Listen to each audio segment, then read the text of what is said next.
வணக்கம். முன்னோர்களின் ஆசி கிடைக்க வேண்டுமா? இறந்து போன நம் முன்னோர்களுக்கு திதி கொடுப்பது என்பது நம்முடைய ஒரு கடமையாகும்.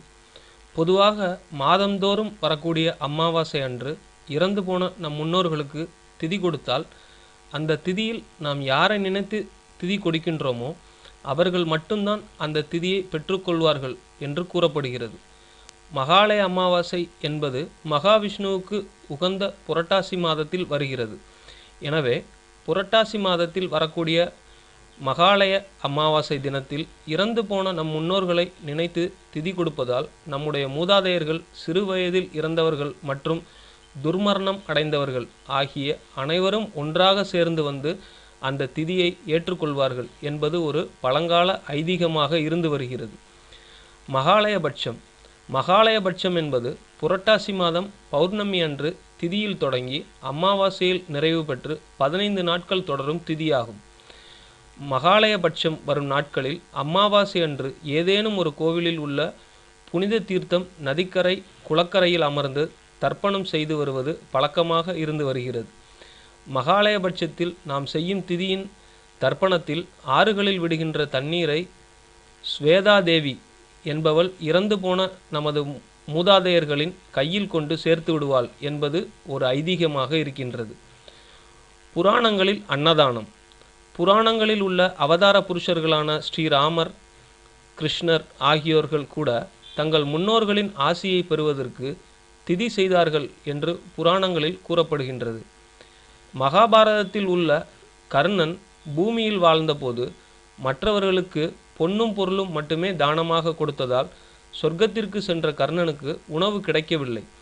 இதனால் வருந்திய கர்ணன் யமதர்மராஜா கூறியது போல கர்ணன் 14 நாட்கள் பூமிக்கு சென்று உணவின்றி வருந்தும் ஏழை மக்களுக்கு அன்னதானம் வழங்கினான்.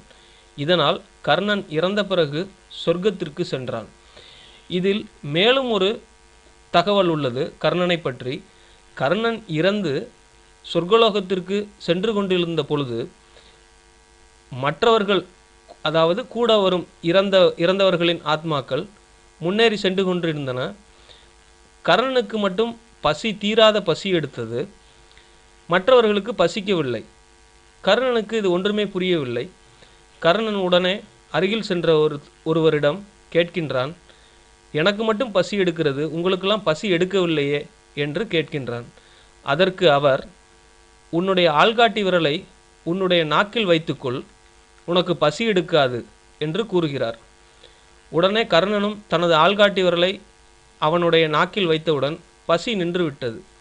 இதற்கான காரணத்தை அவரிடம் கேட்கும் பொழுது, கர்ணா, நீ எவ்வளவோ தான தர்மங்கள் செய்திருக்கிறாய், ஆனால் அன்னதானம் மட்டும் நீ செய்ததில்லை.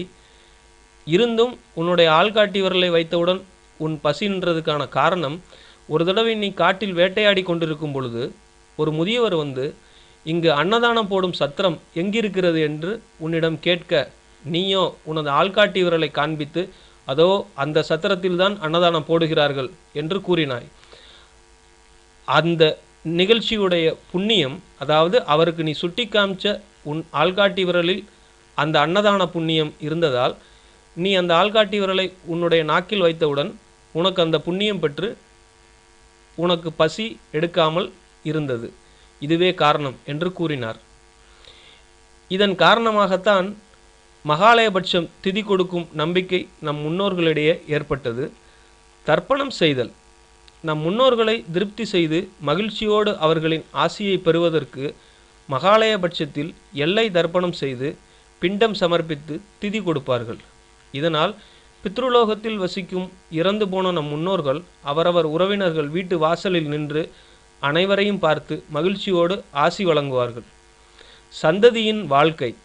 நம் முன்னோர்களுக்கு மகாலயபட்சத்தில் ஏதேனும் ஒரு கோவிலில் உள்ள புனித தீர்த்தம் நதிக்கரை குளக்கரைகளில் அமர்ந்து தர்ப்பணம் செய்தால் மூதாதையர்களின் ஆசீர்வாதம் நமக்கு முழுமையாக கிடைக்கும். இதனால் நமது குலத்தில் உள்ள அனைவரும் மகிழ்ச்சியோடு சீரும் சிறப்புமாக செல்வ செழிப்புடன் வாழ்வார்கள் என்பது ஐதீகம். நோன்பு எப்படி இருப்பது? மகாலய அமாவாசை அன்று காலையில் எழுந்து வீட்டை சுத்தப்படுத்த வேண்டும். பின்னர் குளித்து முடித்து அருகிலுள்ள கோயில்களில் இருக்கும் நீர்நிலைகளிலோ அல்லது கடற்கரை பகுதிகளிலோ சென்று பிதிர் தர்ப்பணம் செய்ய வேண்டும். அன்று முழுவதும் உபவாசம் இருந்து முன்னோர்களை நினைத்து வழிபட வேண்டும். முன்னோர்களுக்கு பிடித்த உணவு பதார்த்தங்களை நைவேத்தியமாக படைத்து இறைவனை வணங்க வேண்டும். மேலும் அன்றைய தினத்தில் இறையடியார்களுக்கு முடிந்தவரை அன்னதானம் வழங்குவது சிறப்பான பலனை தரும். தர்ப்பணம் கொடுக்கும் ராமேஸ்வரம் கடற்கரை, கோடியக்கரை, பவானி, ஆடுதுறை, குமரித்துறை, திருத்தலங்காடு, திருவையாறு, மன்னார்குடி, வேதாரண்யம், ஸ்ரீரங்கம் அம்மா மண்டபம் ஆகிய இடங்கள் சிறப்பு வாய்ந்தவை. பசுவிற்கு அகத்திக்கீரை பூஜை. மகாலயபட்சத்தில் வீட்டின் அருகில் இருக்கும் மாட்டுத் தொழுவத்தில் பித்ரு பூஜை செய்வதால் பித்ருக்களின் பசியும் தாகமும் தீர்க்கப்படுவதால் நம் முன்னோர்களின் பரிபூர்ண ஆசியும் புண்ணியமும் கிடைக்கும். இதனால் நம் வம்சவழியில் உள்ள தோஷங்கள் அனைத்தும் நீங்கி ஆயுள் பலம் அதிகரிக்கும். வீட்டில் பூஜைகள் செய்தல். மகாலயபட்சத்தில் கோவிலில் திதி கொடுத்துவிட்டு பின் வீட்டில் முன்னோர்களை நினைத்து பூஜைகள் செய்தால் நம் முன்னோர்களின் மனம் மகிழ்ச்சி அடைந்து அவர்கள் நமக்கு கொடுக்கும் ஆசிகளால் திருமணத்தடை, குழந்தையில்லாத பாக்கியம், நவகிரக தோஷங்கள் போன்றவைகள் நீங்கி மன அமைதியும் நிம்மதியும் கிடைக்கும். முன்னோர்களின் ஆசி கிடைக்கும். புரட்டாசி மாதம் வருகின்ற மகாலயபட்சத்தில் பௌர்ணமி முதல் அமாவாசை வரை தொடர்ந்து 14 நாட்கள் நாம் செய்யும் தர்ப்பணங்கள் மற்றும் அன்னதானங்களினால் அனைத்து முன்னோர்களின் ஆத்ம பலம் அதிகரிக்கும். இதனால் நமக்கும் நம் வீட்டில் உள்ள அனைவருக்கும் முன்னோர்களின் ஆசீர்வாதம் கிடைத்து நலமான மகிழ்ச்சியான வாழ்க்கை கிடைக்கின்றது. மேலும் தகவல் அறிய சேனலை சப்ஸ்கிரைப் பண்ணுங்க. நன்றி.